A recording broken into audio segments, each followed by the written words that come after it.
नमस्कार दोस्तों, जो लोग रेल से यात्रा करते हैं या करने वाले हैं उन लोगों का बहुत तरह तरह के सवाल आते रहते हैं रेलवे से संबंधित। आपको बता दें, देखिए रेलवे टिकट को लेके बहुत सारे लोगों में बहुत तरह के कन्फ्यूज़न रहता है। पहला तो ये बता दूं, ऑनलाइन टिकट है या फिर ऑफलाइन टिकट है, क्या टिकट लेकर यात्रा करना ज़रूरी है।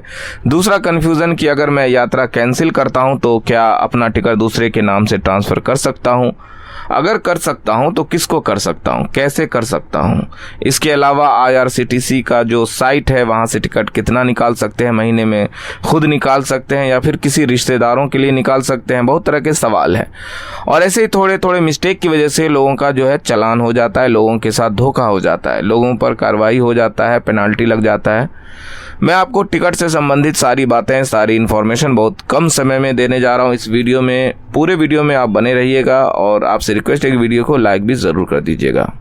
तो देखिए, सबसे पहले बता दूं कि IRCTC का जो आप ID बनाते हैं और उसके द्वारा जो टिकट निकालते हैं तो वो किस लिए बनाया गया है। IRCTC का जो ऐप के द्वारा जो आप निकालते हैं टिकट या फिर उसके साइट पे जाके टिकट निकालते हैं, ऐप भी इस्तेमाल करते हैं लोग, तो होता क्या है कि वो ID पर्सनल ID होता है। आपने अगर अपने नाम से ID बनाया, अपना मोबाइल नंबर डाल के, अपना ईमेल ID डाल के अपना जब ID बनाते हैं, वहाँ तो टिकट जो निकालने का होता है कि महीने का 12 टिकट आपको निकालने का परमिशन दिया जाता है, 12 टिकट महीने का निकाल सकते हैं। इसके अलावा आपको बता दूं कि वो टिकट जो आप निकाल रहे हैं वो टिकट सिर्फ और सिर्फ आपका ब्लड रिलेशन या फिर आपके टाइटल से मैच होता हुआ जो आपका जो क्लोज है उन्हीं का निकाल सकते हैं। मतलब अपने लोगों का निकाल सकते हैं, जैसे अपने माता पिता हो गया, ये भाई हो गया, बहन हो गया, बेटा हो गया, बेटी हो गई, पत्नी हो गई, आपके फूफा और फूफा हो गए। मतलब ब्लड रिलेशन के साथ साथ आपका कोई रिलेशन होना चाहिए, उसके साथ उसका टिकट आप निकाल सकते हैं। लेकिन बहुत सारे लोग क्या करते हैं कि किसी का दूसरे का टिकट निकालने लगते हैं, दोस्तों का, कोई जानने वाले का, कोई ऑफिस में काम करने वाले हैं उसका, या फिर कहीं काम कर रहे हैं, या फिर कोई ऐसे ही कोई रिक्वेस्ट कर दिया उसका, थोड़ा सा पैसा कमाने के लिए थोड़ा एक्स्ट्रा पैसा मिल जाएगा। तो दोस्तों आपको बता दें कि ये रेलवे कानून के सेक्शन 143 143 के तहत ये अवैध है और जुर्म है, इसे अपराध माना गया है। रेलवे सेक्शन 153 153 में बिल्कुल साफ साफ लिखा हुआ है कि आप अगर अपने रिलेशन के अलावा किसी और का टिकट निकालते हैं तो आप पर 10,000 का जुर्माना और 3 साल का कैद हो सकता है, मतलब जेल हो सकता है, या फिर दोनों एक साथ में हो सकते हैं। बहुत सारे लोग टिकट काटने के लिए दुकान खोल के बैठे हुए हैं, एजेंट बने बैठे हैं, लेकिन उनके पास कोई अथराइज ID नहीं होता है। वो क्या करते हैं कि इसी ID से टिकट निकालते हैं, 10, 50, 100 रुपये पर टिकट पर एक्स्ट्रा लेते हैं और कमाते हैं। तो उन लोगों के लिए बताना चाहूँगा कि इस ID का इस्तेमाल पर्सनल किया जाएगा। जिसके पास पर्सनल हो तो पर्सनल ही करते होंगे, लेकिन जो लोग अथराइज है, जो टिकट निकालने वाले एजेंट है, वो भी इस ID का इस्तेमाल करते हैं और उगाही करते हैं और इसका गलत इस्तेमाल करते हैं। तो आप देखते होंगे कि समय समय पर बहुत सारे एजेंटों पे कार्रवाई होती है, जेल भी हो जाते हैं, जुर्माना भी लगता है, उन्हें दुकान बंद करके भागना पड़ता है। इसका यही वजह है, यही कारण है कि आपको बता रहा हूँ कि अगर आप पर्सनल यूज करते हैं, जो लोग कर रहे हैं, तो आप कोशिश करें कि आप लोगों का ही टिकट निकालें।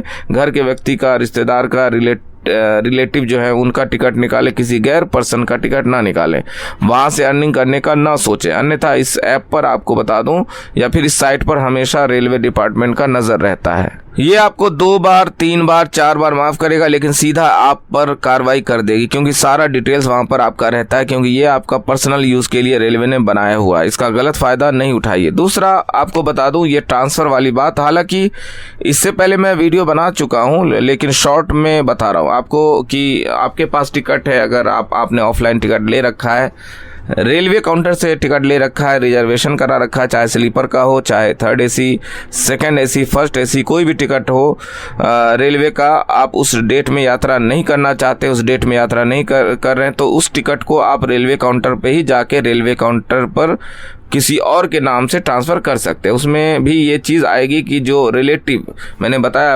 आपकी वाइफ है, बेटा है, बेटी है, पत्नी है, भाई है, बहन है, माता है, पिता है, कोई भी हो, तो आपके रिलेटिव में आप उनको ट्रांसफ़र कर सकते हैं। दोनों का ID वहाँ पर फिर से जमा करना पड़ेगा अपना आईडी और जिस नाम से ट्रांसफ़र करते हैं उसका आईडी का फ़ोटोकॉपी आपको वहाँ जमा करना पड़ेगा और आपको ट्रांसफ़र करके टिकट मिल जाता है। दूसरा, डेट ट्रांसफ़र नहीं होता है, सिर्फ नाम ट्रांसफ़र होता है। मतलब उसी ट्रेन से उसी सीट पर कोई दूसरा व्यक्ति यात्रा कर सकता है जिसके नाम से आप ट्रांसफ़र करेंगे, लेकिन इसके लिए ऑनलाइन कोई प्रोसेस नहीं है। इसके लिए आपको रेलवे काउंटर पर जाना ही पड़ेगा। तीसरा, मैं आपको बता रहा हूँ कि आप यात्रा करते हैं ट्रेन में, किसी भी प्रकार से यात्रा करते हैं, आपको टिकट साथ में रखना अनिवार्य है। बहुत सारे लोग सोचते होंगे कि टिकट लेकर हम तो टिकट निकाल लिए, मेरे पास मैसेज आ गया, मैं उस पर यात्रा कर सकता हूँ, टीटी तो कुछ कहता नहीं है।